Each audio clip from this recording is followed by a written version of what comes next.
Entitlement born of being spoiled seemed to ooze from her every pore. Seeing me enter, she showed no panic whatsoever. Instead, she leisurely blew a smoke ring and looked at me with provocation. "Oops, well, this is awkward," she giggled, her voice sickeningly sweet. "Eric said no one usually lives here and let me come stay to rest for the baby. Are you that housekeeper? Or that ex-wife who can't lay eggs?" My blood almost froze at that moment, not just because of her intrusion, but even more so because Eric actually gave this place, my only private territory, the resting place of my parents' memories, to this woman.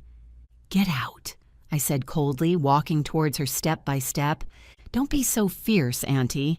Haley stood up, deliberately sticking out that not yet obvious belly. "Careful not to scare me and Eric's baby. This is the future heir of the Vance family, worth way more than this shabby house of yours." As she spoke, she casually picked up that blue and white porcelain vase from the cabinet next to her, toying with it like a cheap plaything. "This vase is so tacky, just like you, completely boring. Put it down." My voice lost control for the first time. That was the last keepsake my parents left me, the only emotional tie to family I had in this world. "Oh, are you ordering me?" A malicious glint flashed in Haley's eyes, and she let go. Crash! The crisp, shattering sound echoed through the empty villa like thunder. Blue and white porcelain shards exploded outward like a tragically beautiful snowfall. In that instant, the string in my mind called reason snapped. I rushed up and grabbed her wrist. I didn't mean to hurt her, I just wanted her to get away from those shards, away from my parents' territory. "Ah, she's hitting me! Help! This crazy woman is killing me!" Haley fell backward with the momentum, her acting so exaggerated it was like she was in a third-rate soap opera. She didn't hit the ground, but collapsed onto the thick carpet. Yet the scream she let out sounded as if she had broken a leg. Just then, the main door was violently pushed open.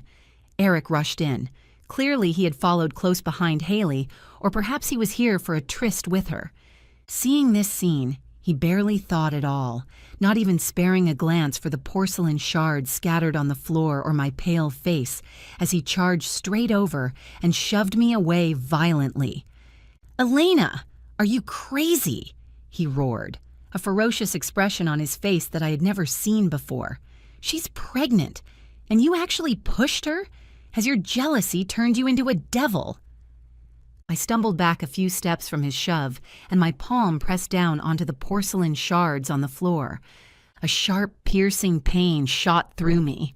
Blood instantly gushed out, staining red that piece of broken porcelain painted with a landscape, and staining my vision red as well. I looked at my hand. My palm was sliced open with a gash deep enough to see the bone, a bloody mess. But what hurt more was my heart. Eric was carefully helping Haley up, asking nervously if she was okay, without even sparing me a glance out of the corner of his eye. Haley nestled in his arms, pointing at me and crying, "Honey, she wanted to kill me. She must be jealous that I'm having a baby." It's okay, baby." Eric coaxed her softly, but when he turned to look at me, his eyes were as cold as if looking at an enemy. "Elena, if anything happens to my child, I will never forgive you. Get out. Get the hell out of here right now." I clutched my bleeding hand, standing frozen in place, looking at this man I had loved for 7 years, the man I had once almost lost my life to save.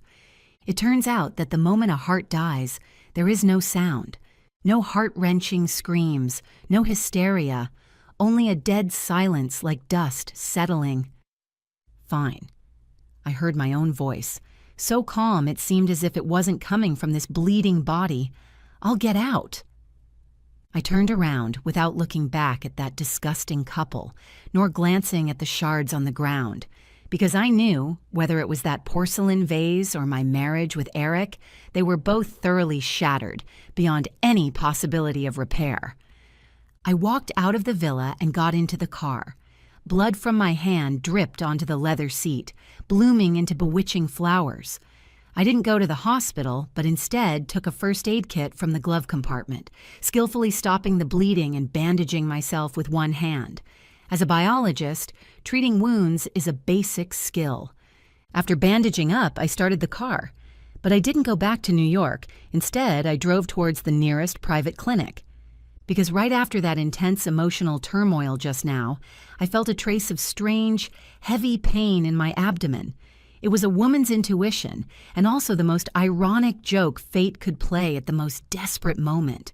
2 hours later, I walked out of the clinic holding the test results. HCG positive. 7 years of infertility, sentenced to death by countless famous doctors. On the day I decided to leave him, I got pregnant. Looking at the report, I suddenly laughed out loud, laughed until tears streamed down my face.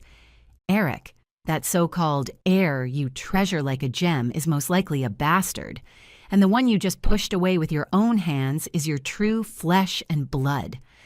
I took out my phone and snapped a photo of my bleeding palm but didn't send it. I deleted all of Eric's contact info, then dialed my lawyer. Change of plans. I looked at myself in the rearview mirror, pale-faced but with eyes as vicious as a wolf. Add that forged abortion record to the list of gifts for Eric. Also, I want Haley's ex-boyfriend's contact info right now. In this moment, that Elena who humbled herself into the dust for love died. Returning alive is the goddess of vengeance who is about to turn this world upside down, Serena. For the next 3 days, like a perfect ghost, I roamed the edges of Eric's life. I didn't go back to the villa in the Hamptons, nor did I return to the apartment on the Upper East Side. I was living in a short-term rental in Chelsea, a place where artists and geeks gather, full of the air of chaos and freedom, and a blind spot that elites like Eric, who only know how to shuttle between Wall Street and Fifth Avenue, would never set foot in. I watched the live surveillance feed sent by the private detective on my phone. Eric had taken Haley to our private estate in Long Island, the place he'd promised we'd retire to. But I didn't feel angry, just found it laughable. He was like a nesting peacock, impatiently showing off his feathers to his new fling, unaware that those feathers were already infested with lice. The lawyer was highly efficient and quickly brought Haley's ex-boyfriend, a surf instructor named Jack, before me. Jack was a typical California boy, blonde hair, blue eyes, all brawn and no brains. When he saw the check I wrote, his eyes nearly popped out. $50,000, just give me those recordings and chat logs. I slid the check in front of him, my tone indifferent. Whoa, that chick actually hooked a big fish like Vance? Jack whistled and handed me the phone without hesitation. Take it. That kid isn't mine anyway. She was messing around with several old men while she was with me. Only those self-righteous rich guys would treat a woman like her as a treasure. I quickly scanned through those explicit chat logs, as well as the voice messages where Haley bragged to her bestie about how she schemed to seduce Eric, and how she used someone else's sperm for IVF to pass it off as Vance seed. Whether this kid belongs to Jack, Tom, or that old man, as long as I don't say anything, it's Eric's. That fool, I just have to cry a little and he believes it. In the recording, Haley's voice was